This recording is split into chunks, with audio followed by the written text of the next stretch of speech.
Hi guys, welcome to Life Energy Movement with Laura, me. Today I am doing a tutorial on my basic everyday makeup that I'm doing currently. If you would like to see more, keep watching this video. So this moisturiser I'm finding is really good for, well, it says day and night, so sort of any kind of wear. I do sort of have a bit of an oily, more prone to an oily type of skin, so I do like to have a moisturizer that does absorb into my skin, but not really completely. Like, I like to feel like my skin has a bit of moisture in it for sure, so it feels nice and hydrated. I'm finding this is working really well, so I have that on my skin at the moment. So let me just get into the video for you, and we'll put on our BB cream, and it's for sensitive skin.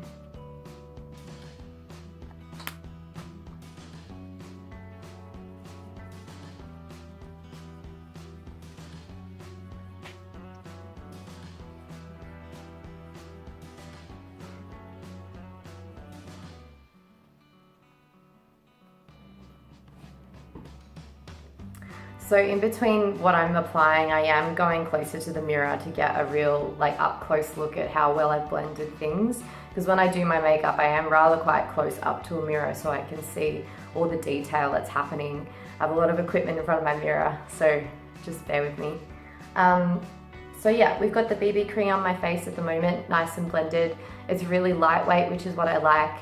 I don't have a concealer at the moment, which I'll be planning on getting as I'm doing a show in June, July coming up. But I do find that this Stay Matte Liquid Mousse Foundation, this one is in True Ivory and it's 103. I find that it does give, because it's full coverage, so you can use it like a concealer. So I'm just going to place a little bit of that in the cove of my eyes here, just to cover up any dark circles there, and then if you have any blemishes, I would go ahead and do the same on that and just make sure it's blended nicely.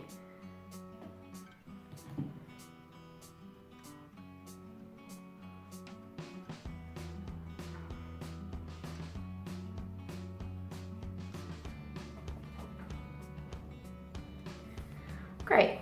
I will place all the products down in the description box below if you're curious to know what I've used today. So next we go in with just a translucent powder to just help set it.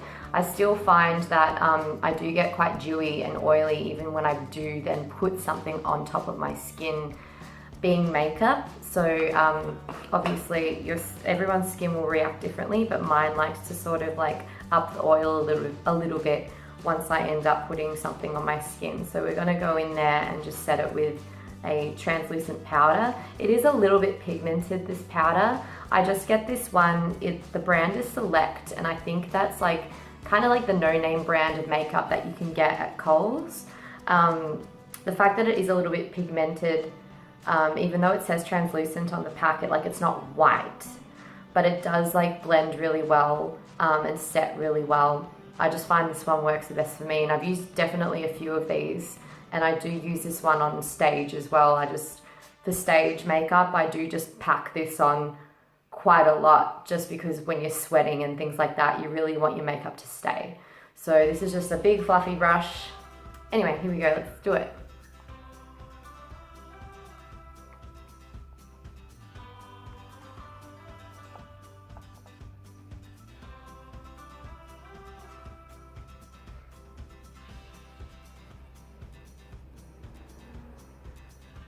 You can also, if you happen to get oily, usually in the T-zone area, you can put a little bit extra on there so you get a longer wear throughout the day, and so you don't get over the top shiny as well. Now, I got this trick ages ago out of a Dolly magazine when I was a teenager. I'm 25 years old now, must have been when I was 14 or something, but was the head of a toothbrush. So this was a toothbrush. Yes, it was my toothbrush and I was using it, so it was mine, personal hygiene, people. Obviously making sure that it's clean. But what I basically did, because it's just plastic, be careful, but I did just snap the head off. And so I use this as a spoolie, as people may know, eyebrow brushes to help sort of get all the little hairs into place. So this is just as effective, and I have come across videos of backstage professionals who do use these, so they are really effective. So I just brush the inner corner, or can't even talk. The inner side of my eyebrow, I tend to brush up, and then I brush sort of up, right up until the corner. My eyebrows are pretty straight, and then just at the ends, I just angle them down. I'm not gonna do my brows today because I actually never do my brows, only if it's a special occasion or if definitely I'm on stage. So this is like a really unusual scenario to be doing this video. I actually left my two main makeup brushes at my boyfriend's house, so this is improvisation. If you ever get stuck, you can use these tricks. Using the same brush, making sure like you've got most of the powder off it as you can. Going in there, we're going to pinch the brush so it creates a nice long edge, or a finer surface area to use any sort of product next. And this is a MAC highlighter. This is Soft and Gentle Mineralize Skinfinish. So this particular one, I had someone explain to me that it's more like a glow rather than a pow. So it can give you like a really nice sort of sun-kissed look going in there. So we're gonna place it on the upper edge of the cheekbone. I like to put a little bit under my brow as well, as a bit of a highlighter. And I also will continue it down in like this C shape. So then when the light does catch your skin, you get this really beautiful like continuous glow in that particular shape. I do lightly then dust it up here. Some people do love to do their chin, their nose and their upper lip. I just find I have glitter all over my face. Like, I was loving it the other day, then it was just a bit too much when I saw myself in the mirror.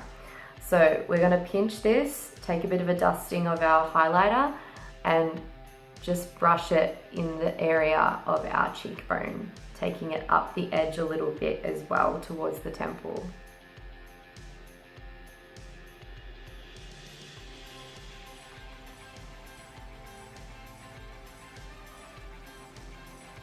Really making sure that you're squeezing the brush so you're not going to get shimmer all over your thighs.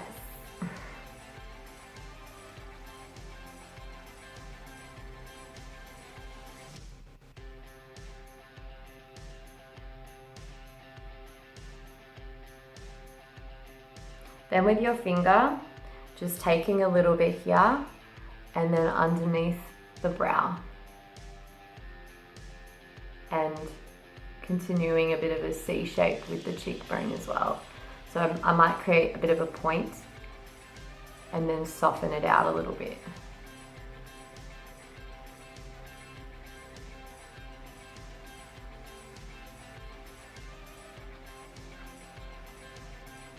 Again, not being a makeup artist, but look, I'm pretty sure there are makeup artists out there that do use their fingers and their hands to produce a really good result. So that being done, let's moving on to the blush. I really don't want to show you my palette. It's kind of smashed and a little bit gross because I find this palette lasts me a really, really long time. So it does get a bit messy. It's Rimmel London, but I can tell you that it is 150 Live Pink. It is quite bright, but you can build it as you go and not have as much if you don't feel the need to either. So doing the same thing, if you need to dust it off, use a tissue and just go brush, brush, brush on the tissue, and you'll see the residue come off it as you go anyway. Going in there, pinching this massive fluffy brush again and grabbing some of the pigment and going in. Placing the brush just below where you did your highlighter, but not low enough as if you did have a bronzer, you can go in there with a bronzer if you need a lot of contour on the cheek. I find blush, I use blush as like a contour, and I also use it to add a bit of like life and pigment into my skin tone. I have been told that I have really beautiful skin, and like, not to toot my own horn or anything, like I take compliments on very well, and we all have our flaws, and we all see different things in ourselves that others would see in ourselves as well. But personally, I do think I am a very, very pale person, and that's just the color of my skin. And coming with that, I feel like I do have quite a translucent skin as well. So I am very I'm quite warm right now, and I am quite veiny. So whenever I get a blood test or anything like that, I get compliments that I have really easy veins that you can see. Yeah, so what comes with that is just looking really pale, really. So this BB cream, I don't think I mentioned it earlier though, it is a little bit darker than my natural skin tone, but when I do tan on my arms, or mostly anywhere anyway, I will tan a little bit more olive. I do like to put a little bit up here as well, just to add a improvisational contour as well. If you do have a bronzer, you can go in here. I've got a very angular face anyway, and I find this for an everyday look does enough for me anyway. So after that, we're doing a very neutral eye here. So I'm going to take, this is probably, apart from the MAC, I don't know, I'm not a makeup artist professional, but I did get this given to me as a present. It's from Sephora. My boyfriend's sister gave it to me as a Christmas present, and I was so excited. So it does have some matte palettes in there as well as some shimmer palettes as well. And we're just going to go in and use the matte palette Secret Boudoir, which is this one here, with my finger. Taking some on the finger and just going over the entire lid.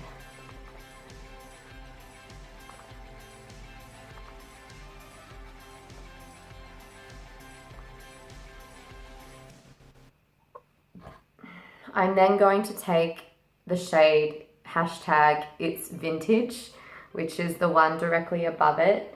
And it's kind of this, it's like a mauve, it's like a neutral mauve shade with a shimmer in it. And I'm gonna place that into my crease. So when I do use my fingers a lot to do eyeshadows, and what I do, a trick is to start lighter and then go darker, then you can blend with other fingers. So usually starting up here and then working your way down, I find is an easier way to blend for me. And then you can always go back in and layer a blending shade to really sort of smooth it out. So just taking some on my finger and going into the crease here. I actually have very hooded eyes. I'm not sure how well the video footage is bringing that up, or my lighting. So with hooded eyes, I like to go, my crease is rather quite low. It sort of is here. So when I open my eyes, if I was to put this semi-darker shade in my crease, directly and precisely where my crease is, you wouldn't see it because I have hooded eyes. So the second I open my eyes, it disappears. So what I do is I place it just a little bit above that, and it's really on that, it's the bony bit. I don't have any technical words for it, but yeah, the second you get away from the eyeball socket itself and feel the hard bony bit, I place it along that area there. So just so you can see, I do kind of take it up. It's pretty much halfway between my eyebrow and my eyelashes when I close my eye here. Then when I open my eye, you have more of a distinct, well, makes my eyes look bigger, yeah, so. Great, now that's done. This is super neutral and super simple. If you ever get any residue under here, a little trick is to grab a tissue, fold it up, or cover your hand with it, and just gently do a little bit of a swipe. I'll show you now. Great, so apart from the basics, the foundations of everything is done, now it's sort of the final touches. So it depends what mood I'm in that day. I'll do a separate tutorial on how to do winged eyeliner. I'm not going to do that in this video, but I am going to do mascara, and I'll give you a couple of tips about that. So going in to do mascara, this one here, I've got Maybelline New York, the Falsies Push-Up Drama. It's this one here. It's got a red cap and a pink base at the bottom, and it is just a single mascara. Like, it's not a double edge with a primer or anything like that. So I like to keep it pretty simple. So there's my mascara for you, all done, as you can see. Last but not least is lips. I usually end up in a hurry, maybe putting some lip gloss on in the car, or maybe wherever I arrive, I do it when I get there. So I find I cannot go anywhere without a lip balm or you know, some kind of pore cream to put on my lips. So this one smells really good too. I just put a layer on so I can actually feel my lips are covered. They feel nice and smooth, and then I'm ready to go. So this is what I choose to do at the moment every day, heading out to my job or work, or if I have an interview or something like that. I hope you enjoyed this video. I'll put everything in the description box below. Yeah, so if you enjoyed this video, please give it a thumbs up. And if you want to see more of my videos, hit subscribe, and I'll be uploading on a regular basis. Thank you, and I'll see you soon. Bye. Hi guys, my name is Laura, and I am doing that again.